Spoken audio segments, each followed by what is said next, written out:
예산을 알면 교육이 보인다라고 주제로다 강의를 해주시겠습니다.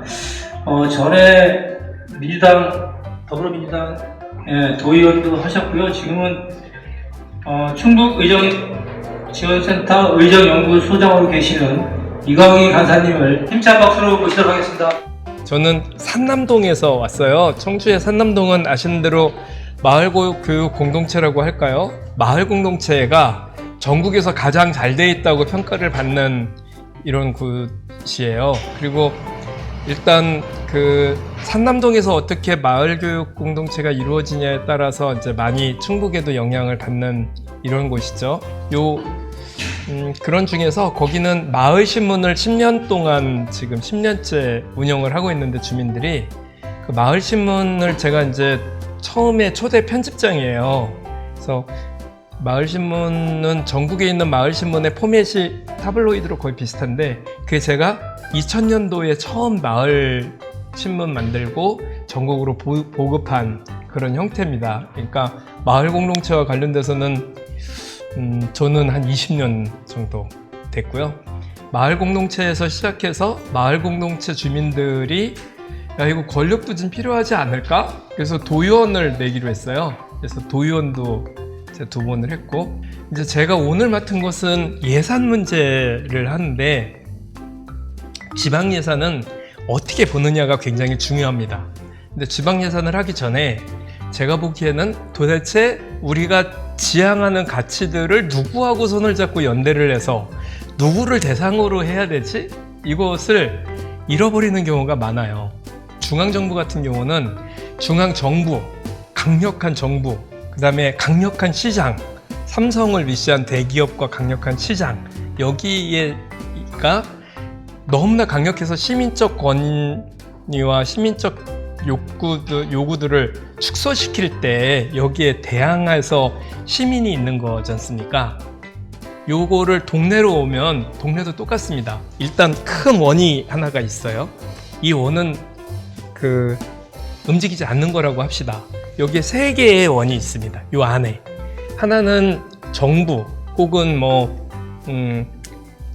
지방정부든 중앙정부든 관료라고 표현하든 행정부라고 표현하든 하는 원이 하나 있고요.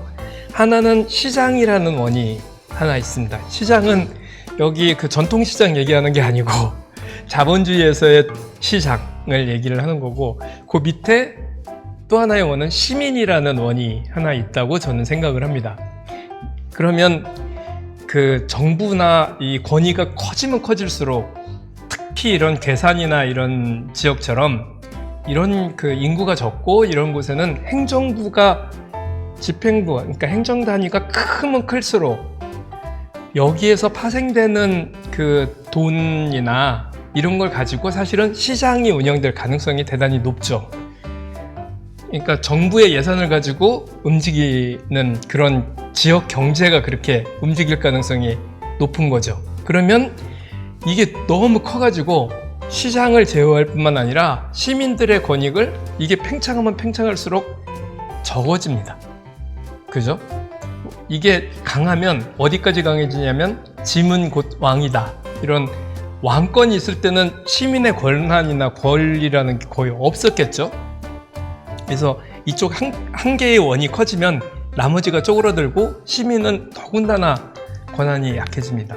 한편으로 보면 우리나라는 이미 노무현 대통령 때 이미 정치의 힘보다 시장으로 권력은 넘어갔다고 표현을 당시에 이미 2004년도에 하셨을 정도로 시장의 권한이 굉장히 커져서 전직 대통령들은 감옥을 보내는데 삼성의 우리 회장님을 감옥 보내기는 만만치 않은 이런 이제 여전히 시장이 워낙 큽니다.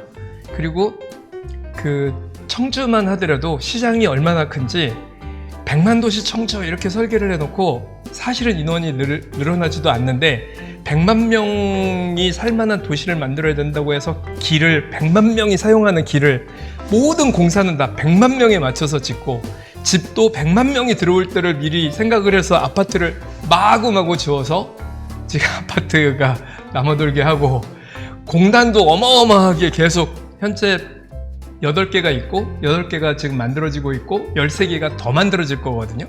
이렇게 막 도시를 팽창시켜 나가면서 현재 사는 사람들을 되게 위축시키고 어렵게 만들죠. 그러니까 그런 게 시장이 커지면 빈부격차가 커질 뿐만 아니라 시민의 권한은 또 작아집니다. 그러면 우리가 해야 되는 시민으로서, 그분들도 개인으로 오면 전부 시민이잖아요. 공무원들도 시민이고 뭐 시장을 움직이는 사람들도 오면 개인적 시민들이죠. 이 시민들은 양쪽의 거대 힘에 맞서서 싸워왔었던, 그리고 그거를 최대한 그 인간적 그 존엄을 만들기 위한 노력들을 지금까지 계속 해온 거죠. 그럼 시민은 뭘 가지고 했느냐? 주로 시민은 개인으로는 되게 약한데, 여기가 시민단체를 만들거나 혹은 언론을 통하거나 혹은 그 의회를 만들었죠. 1700년대에 프랑스에서 만든 프랑스 혁명 이후에 의회를 만들어서 시민을 보호하기 위해서 시민의 대표를 그 의회를 통해서 보내고 했었던 게 지금 내려오고 있는 거죠. 또 하나는 학교. 학교의 목표는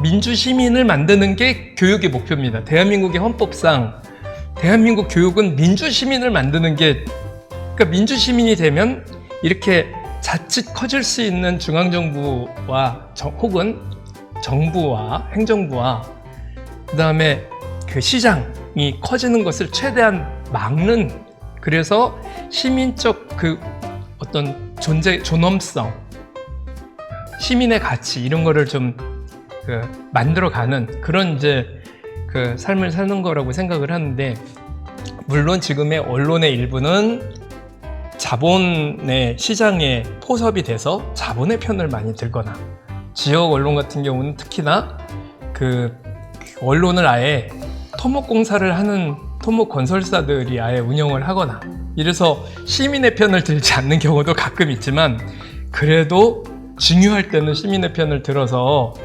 대통령을 몰아내는데 일조를 하기도 하고, 의회 같은 경우도 원래 시민의 편을 계속 시민의 권력이지 않습니까? 의회야말로 시민의 권력인데, 지방의회까지 이제 그 시장에서 있던 분들이 오시거나 행정부에서 제대했다고 표현을 하나요? 이런 분들이 오셔서 이 의회가 시민의 편이 아니라 공무원들의 편이거나 시장의 편이 되는 경우를 많이 만들기도 하지만, 애초에 시민들이 연대해야 될 대상은 여기다, 이렇게 말씀을 드리면서 시작을 해야 되겠다. 서두가 좀 길었나요?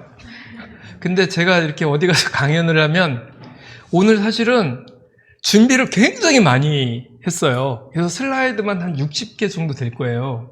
그러니까 이거를 1분씩만 얘기해도 1시간이 꼬박 걸릴 정도로 준비를 많이 했는데, 웬만하면은 그 마을 교육 활동가들에게 맞는 것만 이렇게 빼서 아닌 거는 그냥 넘어가도록 이렇게 하고요. 그리고 그렇게 해서 좀 해보도록 하겠습니다.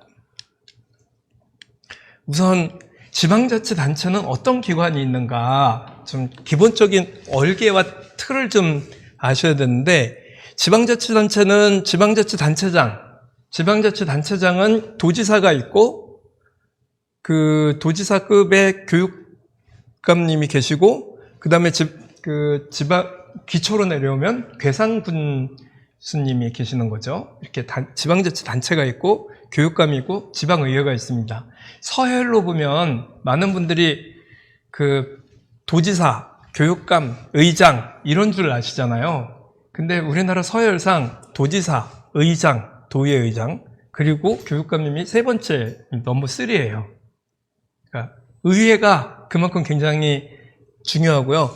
지방으로 내려선 괴산군수가 넘버 1, 그 다음에 두 번째는 괴산군의회 의장님이 두 번째입니다. 이런 개념들을 조금 아셔서 시작을 하면 좀 좋겠고요. 그 다음에 재정구조는 일단 크게 보면은 저쪽 일반회계 특별하게만 있다고 생각을 하셔요. 근데 사실은 각종 기금이나 이런 세입세출의 현금들을 가지고 있습니다, 예산은. 그래서 지방자치단체는 저렇게 있고, 큰 곳들, 충북도청이나 혹은 교육청은 투자기관, 공산이나 공단을 가지고 있어요. 그래서 제가 뭐라 그러죠? PPT 자료는 전달을 해드린 거는 마음대로 쓰셔도 되니까, 제가 만드는 거니까 마음대로 쓰셔도 되니까, 예, 활용을 나중에 하시면 되겠습니다. 그래서 요 부분들이 예산 결산 심사 대상들입니다. 이렇게 이해 안 가면 바로바로 말씀하시면 제가 말씀드리겠습니다. 그리고 예산은 기본적으로 회계년도 독립의 원칙이 있어요. 1년 동안만 쓰고 그 다음으로 넘기면 안 되는 겁니다. 기본이 1년 동안 딱 쓰게 돼 있어요. 회계연도가 독립이 되어 있고 건전재정을 하도록 되어 있고요. 그리고 예산을 목적한 외에 사용을 못하게 되어 있습니다. 그리고 예산 총계주의 원칙이고 예산 사전 절차 이행의 원칙을 가지고 있다. 그래서 저쪽 오른쪽에 있는 공개의 원칙, 예산 사전 의결의 원칙, 예산 한정성의 원칙, 이렇게 세 가지의 예산은 특징을 갖는다. 요거는 계속 얘기하면서 이게 도대체 무슨 의미인지를 말씀을 좀 드릴게요. 그리고 지방예산 운영 시스템 막 있는데 다른 거 다 필요 없고 그냥 왜 예타면제 이 얘기는 많이 들어서 이제 아시죠? 예타면제. 타당성 조사를, 모든 예산은 타당성 조사를 하게 돼 있어요. 예. 그런데 그 타당성 조사를 하기 전에 중기지방 재정계획이나 재정투입자 심사를 하거나 그 지방 예산 그 편성 운영 기준 시점을 시달을 하는 것부터 일단 시작을 해요. 그래서 요렇게 되어 있습니다. 예산 편성은 시도는 11월 11일까지 되어 있고요. 그 다음에 시군구는 11월 21일까지 예산 편성을 끝내야 됩니다. 통과가 돼야 되는 거죠. 예.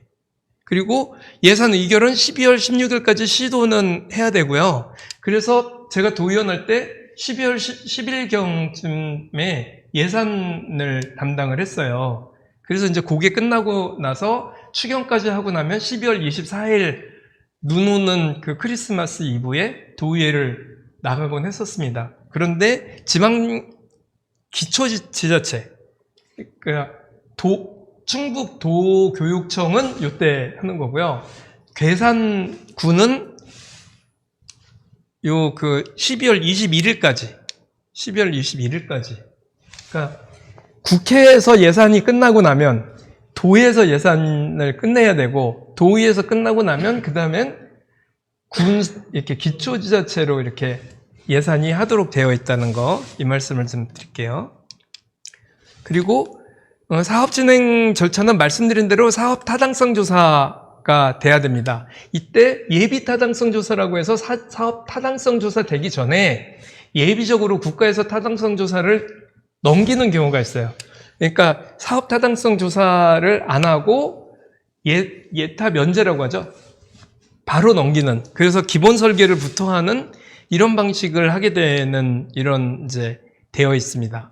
그래서 요 앞에까지는 실시 설계까지는 각종 사전 절차를 하는 과정이에요. 그리고 보상부터는 실제로 그 돈이 집행이 되기 시작하는 이런 과정으로 되어 있습니다. 그리고 요것만 좀 아시면 됩니다. 그 시군구 자치구에는 총 사업비 10억 원 이상 30억 미만의 사업의 경우, 보조 사업의 경우, 그 다음에 자체 재원으로 추진하는 모든 사업에 대해서 자체 심사, 투자 심사를 하게 되어 있어요. 요 의회에서는 요 투자 심사를 의회에서 안 해주면 이 사업을 못 하게 되어 있는 거죠. 그리고 나머지 광역시는 20억, 서울특별시는 30억 이렇게 크게 되어 있고요. 네. 그래서 지방자치단체 투자 심사 대상 사업이 10억이냐, 그러니까 여기가 괴산군이니까 10억 되면은 10억 이하로는 이런 그 투자 심사를 안 해도 되고 투자 심사를 하게 되어 있습니다. 그 다음에 이거는 그냥 보시면 되고요. 그러니까 주로 의회에 와가지고 이런 예산을 좀 해주세요, 저런 예산을 해주세요 이렇게 얘기하잖아요. 근데 그게 의회는 깎을 권한만 있어요. 심의하고 의결할 권한만 가지고 있습니다. 우리나라는 지방자치단체가 기관대리평이라고 해서 그 큰 행정부와 아주 작은 의회가 존재를 해요. 의회에서는, 그러니까 행정부에서는 편성권과 집행권을 가지고 있습니다. 예산 편성이 된 걸 가지고 의회에서 심의 의결을 하도록 되어 있어요. 심의 의결을 하고 나야 이제 집행이 되는 이런 식으로 되어 있는 거죠. 그래서 그 지방자치단체로 와서 이렇게 되면, 편성이 되면 지방의회에서는 이런 과정을 거쳐서 행정사무감사나 뭐 해가지고 예산을 심의 의결하는 그런 권한을 가지고 있다는 거 말씀드리고요. 예산은 단체장이 본회의에 의회에 제출을 합니다.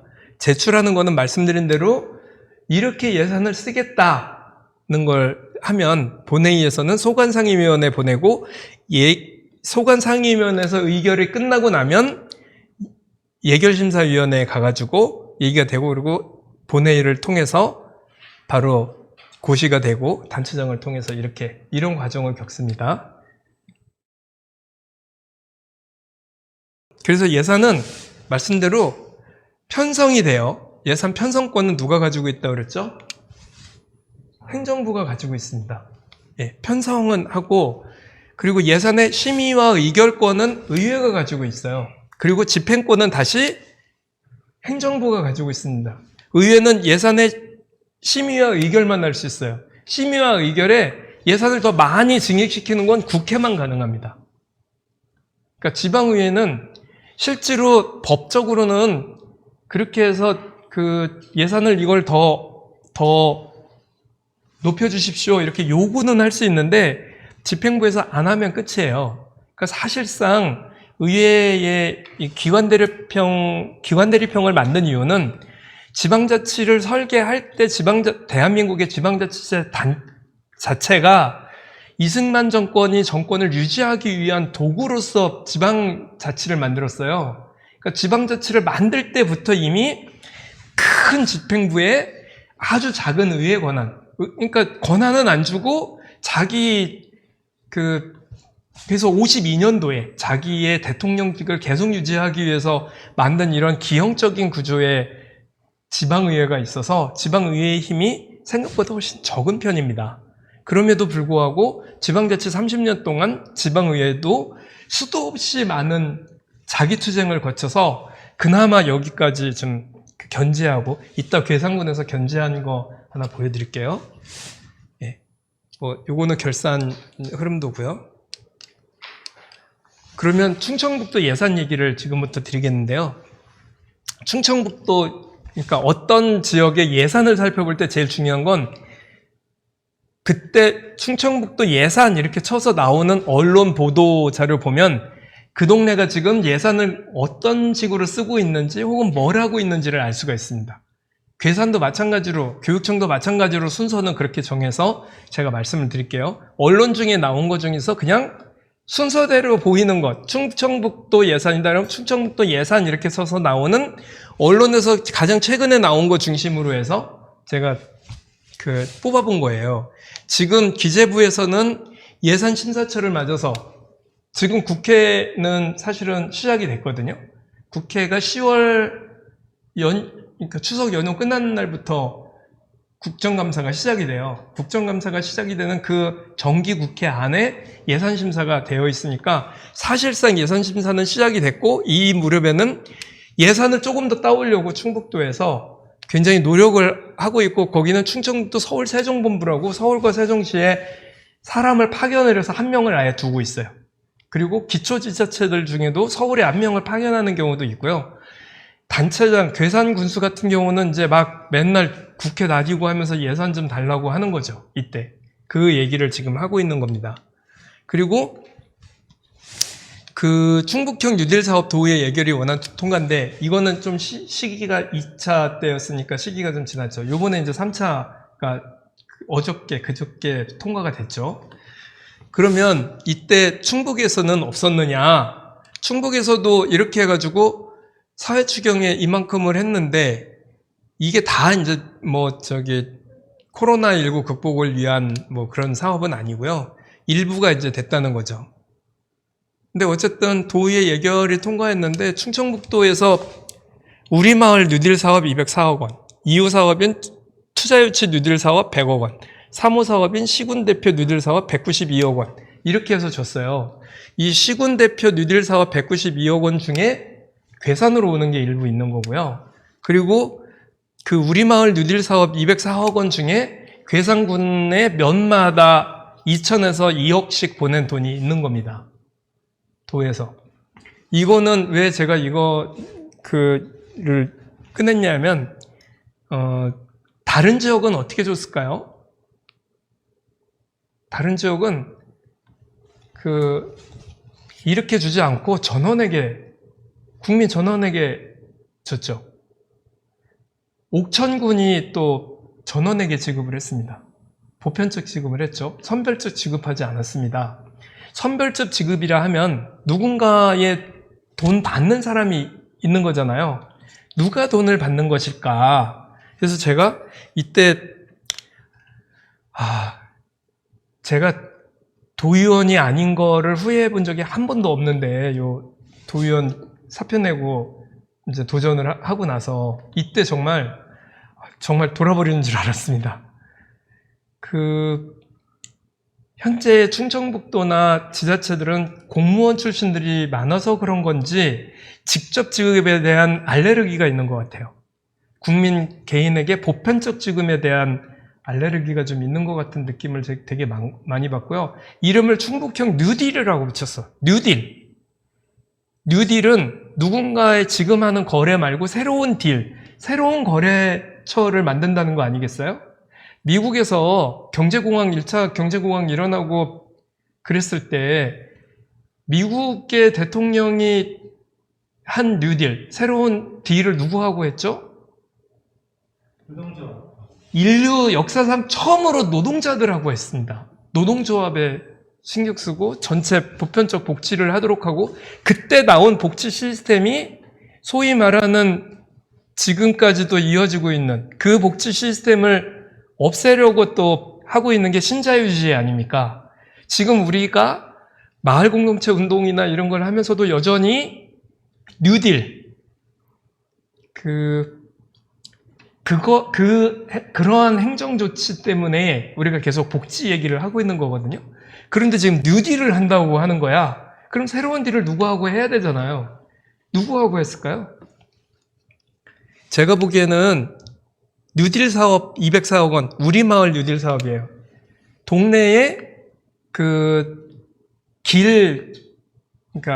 인도 다시 파헤쳐가지고 다시 깔고 어디 농배수로 다시 깔아주고 이런 걸로 2천에서 2억씩 마을별로 준 거예요. 이거는 군의원이 원래 하던 일이었고 도의원이 하는 일이었잖아요. 그러니까 이 사업을 하면 누가 돈이 되냐 하면 당연히 토목건설 사업하는 분이 되죠. 여기 지금 어딜까요? 시군 대표 뉴딜 사업. 여기에 괴산군 같은 경우도 무슨 괴산군에서 요구하는 무슨 공원 만들기 뭐 이런 걸 거예요. 이 두 가지가 다 약 한 400억 넘는 돈이 다 그렇게 원래 투자하던 토목건설업자한테 돌아갔죠. 지금 뉴딜 사업이 2차 뉴딜 다 끝나고 그랬는데 충북에서 준 돈 가지고 충북도에서 준 돈 가지고 충북도민 중에 내가 조금 어려운 거를 좀 만회했네? 이렇게 느낀 사람이 있나요? 정부에서 준 거 말고 정부에서 준 거 100만 원은 쏠쏠하게 잘 쓰지 않았습니까? 근데 충북도에서도 이게 만만치 않게 저 400억이면요 전체 도민들에게 한 10만 원씩 들어갈 수 있는 돈이었어요. 10만 원까지는 아니더라도 10만 원 정도는 만들 수 있었을 것 같아요. 그렇게 됐으면 아마 중소상공인들이나 지역의 짜잔짜잔하게 어려움을 겪는 분들한테 도움이 많이 됐을 거라고 저는 생각하거든요. 근데 도대체 저 돈을 썼는데 굉장히 많은 돈이에요. 다 합치면. 근데 도대체 누가 이 코로나 시기에 도움을 받았다는 거지? 이런 게 지방 예산에 포함이 되어 있는 겁니다. 이거 충북 도의회가 이렇게 해서 어쨌든 그럼에도 불구하고 근데 시의회 예산특위 담당 부서 질책을 했다 뭐 그런 얘기를 했겠죠. 왜 그런 식으로 했느냐고. 그러고 끝나고 저렇게 어쨌든 됐어요. 그리고 코로나가 생겨서 가뜩이나 올해 어려운 게 되게 많았죠. 근데 또 수해까지 겹쳤네? 당연히 곳간이 이게 지금 텅텅 비는 거죠. 그러면 어떻게 할 것인가? 중앙정부에서 당연히 예산이 필요하죠. 그런 문제들을 계속적으로 지금 그래서 이런 언론이 나면 우리가 지금 돈이 70억밖에 안 남았구나. 당장 수해 복구 해로 가야 될 텐데 그러다 보니까 단양이나 제천처럼 수해가 많이 난 지역 여기 괴산도 수해 많이 났나요? 음성 쪽이 좀 많이 났나요? 그러니까 좀 많이 난 지역들에 어떻게 지원을 할 것인가에 대한 예산이 다 돈이죠 뭐 사실은. 그리고 올해 이 얘기는 이따가 교육청에도 얘기를 하겠습니다만 코로나가 터져가지고 지급을 하다 보니까 지급은 많이 되는데 세금이 적게 거쳐요. 그래서 세수가 줄어들었어. 그래서 전체적으로 지방에 나눠주는 예산도 줄었어요. 그러니 쓸 돈은 그러니까 써야 되는 돈은 엄청 많은데 쓸 돈은 줄어들었어. 중앙정부에서 오는 보조금, 교부금이 줄어드는 거예요. 그래서 그에 대한 대책을 만들자고 올해 하고 있는 겁니다. 그러니까 코로나가 생기거나 수해가 생기거나 뭔 일이 생기면 어딘가 돈은 써야 되는 상황에 직면을 하는데 들어오는 돈은 줄어들고 써야 될 돈은 늘어나고 가정하고 똑같은 거죠.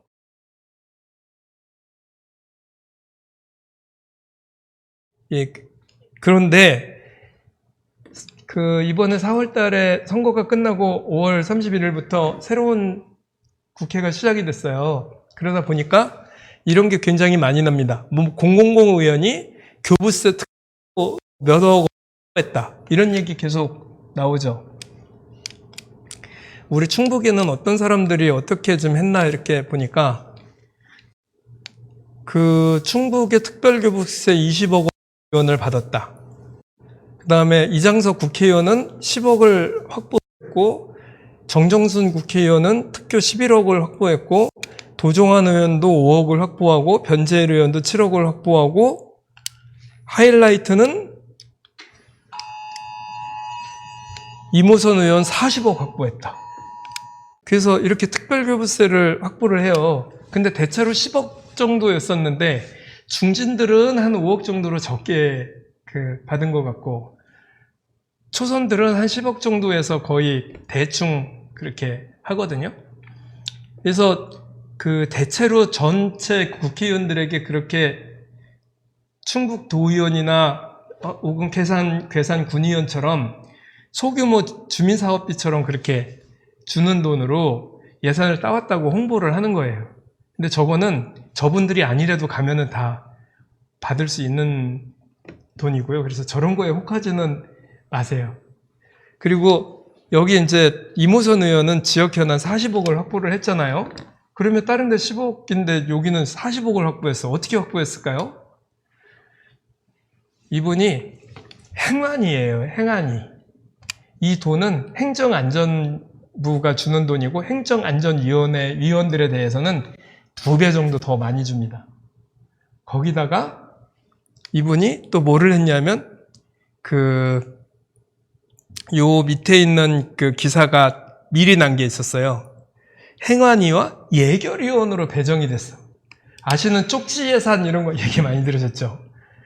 서로 예결위원 서로 하려고 하는 게 다 이것 때문에 하는 거예요. 그래서 돌아가면서 예결위원은 4년이면 한 번 정도는 하죠. 그래서 행안위 의원이면서 예결위원으로 일이 됐기 때문에 이게 이게 됐고요. 이걸 가지고 나눠요. 증평구는 보훈회관 건립 8억 원, 덕산교 보강공사 2억 원, 진천군에는 장애인복지관 증축하는 거 8억 원, 마두마을 보강사업 7억 원. 원래 군수가 하셔야 되는 일이잖아요. 네. 이건 이제 자기 치적으로 되는 거죠. 이제 국민들이 다 알아. 이게 무슨 돈이야? 이게 이제 다 아는 거죠.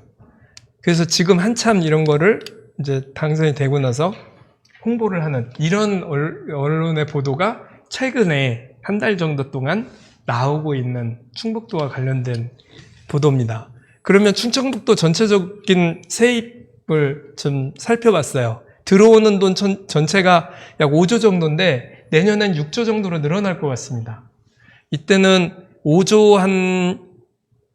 6조 정도로 늘어나고 있는 것 같아요. 5조인데 내년에는 6조 정도로 늘어날 것 같고요. 그 중에서 세입입니다. 세입. 보조금과 지방교부세 다 해서 받는 돈이에요. 그래서 보조금 46%, 지방교부세가 18%고, 그리고 내부에서 얻는 게 나머지 지방세 수입이 24%, 내부 거래가 10%. 이렇게 수입의 상당 부분이 한 60, 70% 가까이가 보조금과 지방교부세. 아까 국회의원이 가지고 왔다는 거는 이 교부세 중에서 특별교부금이라고, 그러니까 지방교부세로도 사실은 원하면은 가지고 올 수 있는 돈이에요. 그분이 꼭 그렇게 안 하셔도 미안하지만 여기서 노력해서 가지고 올 수 있는 돈이다. 이 말씀을 좀 드리고 싶습니다. 이렇게 해서 예산이 좀 돼 있고요. 그 다음에 세출 총괄인데 이게 잘 안 보이니까 이걸로 보여드릴게요. 그 세출 총괄을 보니까 그러면 나가는 돈은 뭐로 많이 나갔냐? 충청북도는 사회복지로 이만큼이 나갑니다. 사회복지로 약 한 37.8%? 요 정도가 사회복지로 나갑니다. 그리고 나머지는 이렇게 돼 있습니다. 일본 공공행정 요만큼.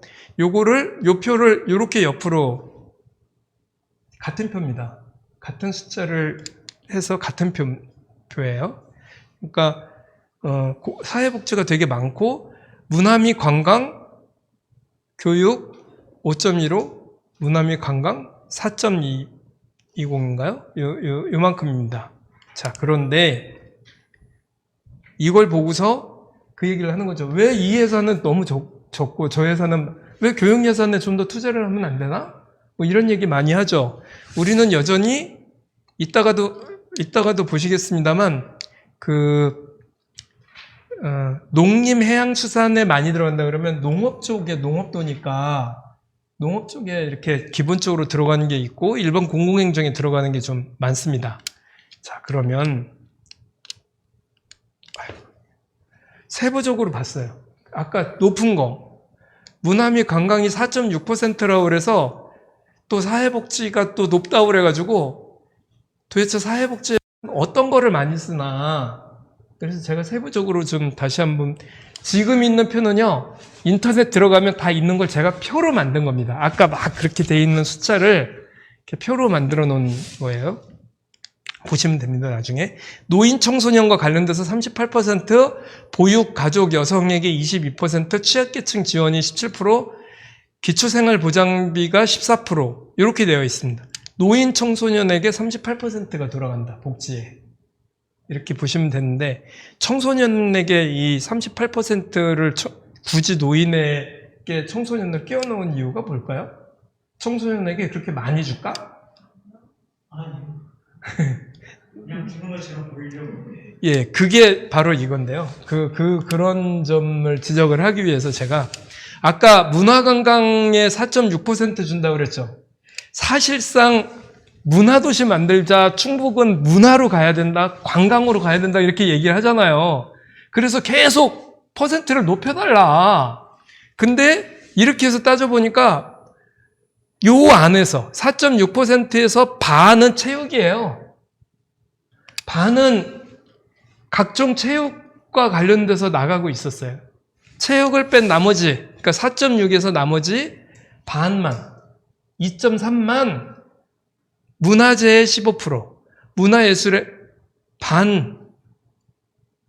그러니까 이렇게 돼 있는 거예요. 문화예술의 이 안에서 23%면 얼마나 될까요?